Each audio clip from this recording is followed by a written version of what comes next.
went viral of him playing defensive back and catching a pass against a teenage fan on asphalt. Lamar was called out by Pro Football Talk, who wrote, quote, "No player closing in on $40 million per year should be taking these risks just for kicks."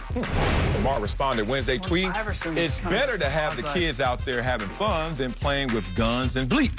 So next year, we're running it back with even more fun." So, Acho, you like Lamar Jackson's defense of the viral asphalt video? I do and I don't. Okay. I like it because I like Lamar Jackson as a human being. Dude has stayed true to himself since day one. Like, Lamar didn't come in and try to make himself a company man. He didn't shave off the twist or the dreads. He didn't come in there and try to go with a fresh fade like I know so many NFL players have actually done to make themselves more marketable. I've talked to several agents about several clients. He ain't do that. He didn't come in there and try to change the way he talked to speak to different people differently. No, he didn't do that. He came into the league just like he left college, same cat. He answers random kids' FaceTimes while they in their classroom, hops on IG Live with kids. Lamar Jackson is as real and authentic as they come.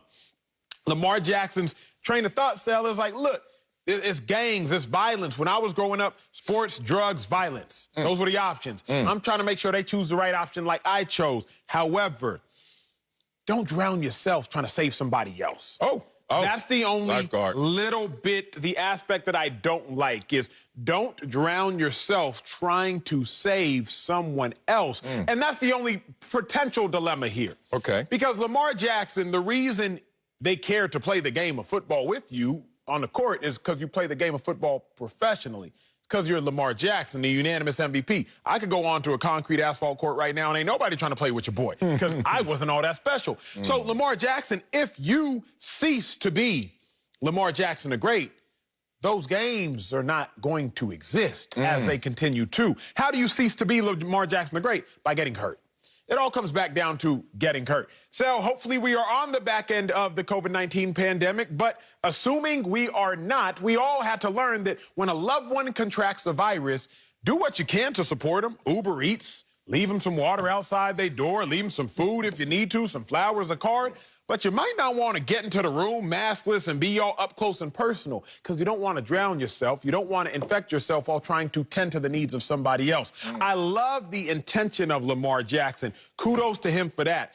But in the same breath, don't get hurt while trying to do a good deed. I love that take. I'm going to push back after I get mine out there so we can see where they land, homeboy. I love what Lamar Jackson said. Not wholeheartedly, like you said, but most of me loves what he said because I love double down statements. Double downs is, oh, you didn't hear me the first time? Well, let me say it again, but louder. And that's what he did. Mike Florio, take that, take that, take that. And I like that. I don't like clarification statements because we are too damn smart, too damn intelligent, too damn sophisticated, been on this planet too damn long, Patrick Mahomes, to be acting like, oh, y'all didn't hear me correctly. What I really meant is, nah, you meant it the first time. You just don't like how we took it.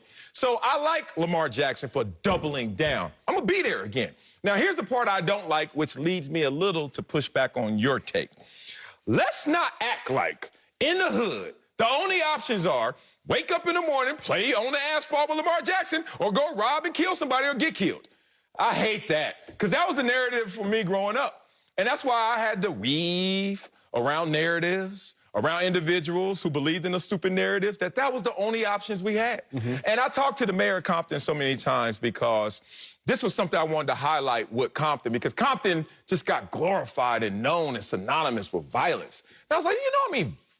You know how many vice presidents come from Compton? You know how many chairmen, CEOs, you know how many just managers, teachers come from Compton? And all we know are the rappers and a few ball players. And I was like, that's the same thing that's getting lost, is all the other avenues, not just the major boulevards. Yeah, in Baltimore, it's real. I get it.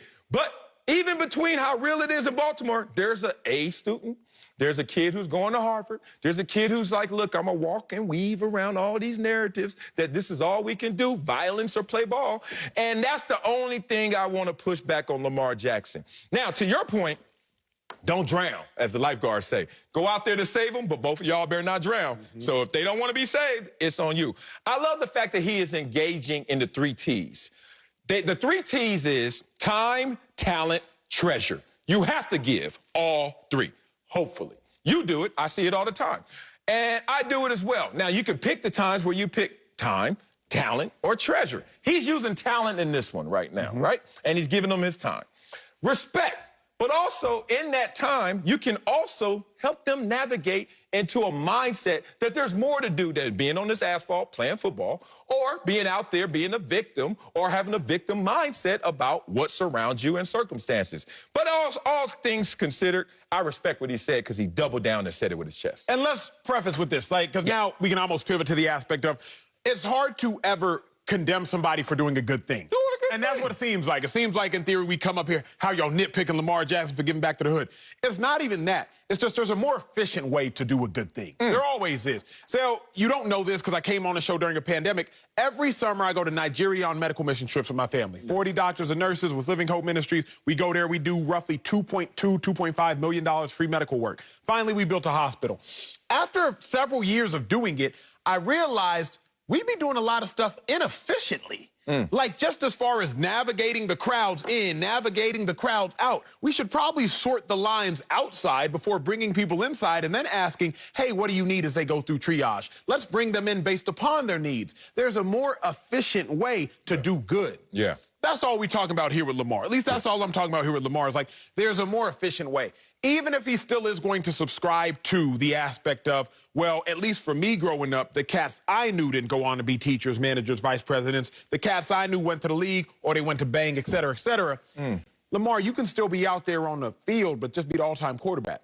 You know what I'm saying? Like, you can, in a safer spot. You can still do good without putting yourself in harm's way. So it's not even like we're shaming Lamar for the good he's doing, but let's get all of the positives without any of the potential negatives. That's all it's a matter of. It's like, Lamar, be a little more, just be safer. That's all it comes down to, because it's all fun and games until somebody get hurt. Look, okay, football is 100% injury sport, it is. right? It's a car collision every second, right? Sir. Okay, do you know that also in life, not even just going on the asphalt and playing with kids, just in life, normal day-to-day activities, life can get you injured just like football can. Here's a list. Jordan Hicks. My dog. Your dog. I played with him in Philly. What happened to his hand when he got out the pool one day on his honeymoon? Yeah. Oh, that's his life. He broke his ankle slapping a cowboy sign too, bro. Oh, okay, well, I had that here too. Okay, but the point is, life can get you injured too, not just going on the asphalt with the kids that may get shot or playing football. Life can get you injured. Taylor Heineke. Heineke, what happened to you? Did you sever a tendon when you locked yourself out the house? And put your... Yeah, hurt his foot. I ain't gonna say how. JPP, we already know that story. Let's move on. Derek Mason broke his hand playing in a charity golf tournament. Hey, man, I love how people love to protect people from themselves and say, protect you from life and issues. Life and issues are laughing at you. Like, dog, and there's nowhere you can hide. I will come find you if I got to find you. Look, there is a risk averse, and there is a way to play your cards. Look, if you're Lamar Jackson, should you be out there giving them your full throttle? But you're a professional athlete, professionally trained. It's like walking up to Canelo, if you're Steph Curry, and slap boxing with him. He gonna do it with you, and we saw the video of him doing it, because he's like, no matter what speed you go at, it's slow-mo to me. Lamar Jackson is out there playing with those kids, trying to give them hope and inspiration, because he's like, no matter what y'all do, it ain't nothing to me. So y'all keep talking about this injury, Mike Florio and others, like, I'm gonna get hurt. And what? Going on 1 mile an hour on a treadmill? If I do, then it was just my time. But let me ask you, Sal, because now this is actually, I think, a more intriguing conversation. Come on, man. Yes, you can get hurt doing anything. Right now, you can get hurt. Obviously. And you can die doing anything. I could choke on my own oxygen and die. But in theory, there are ways you can enhance getting hurt, and there are probably ways you can enhance your or shorten your life expectancy. Agreed. So I don't actually let Lamar off the hook for playing ball on the asphalt, because I'm like, that is a heightened risk. Yes, he could trip walking over his own shoelace. Yeah. But in the same breath, what's more likely to lead to injury? Playing ball on the asphalt or just living? Yeah. But what, okay, so it's amazing. These cats in the NBA, they always go to UCLA and get their run in the summer. I always see them. And they go to my former high school, actually, St. Monica High School. Shout out to my high school. Go Mariners, as my picture's on the wall, too. So a lot of NBA players will be taking pictures, and I'm in the background going, cheese. All right, love it. Anyway, the point of it is, if these kids were now displaced and we don't have them there, and it's other pros, Are we more comfortable with it? Or now we just going to talk about the asphalt? Point being, you got to get your flex to get your flex. If you're going to do something as a performance art, you got to prepare for it. You got to practice it. And I think practicing against former pros or other pros is actually more risky than going against some little kids. Okay, you're onto something. Because people always say, when you go against other pros, they understand what's at stake. I'm like, yeah. And some of them want to climb this ladder a little too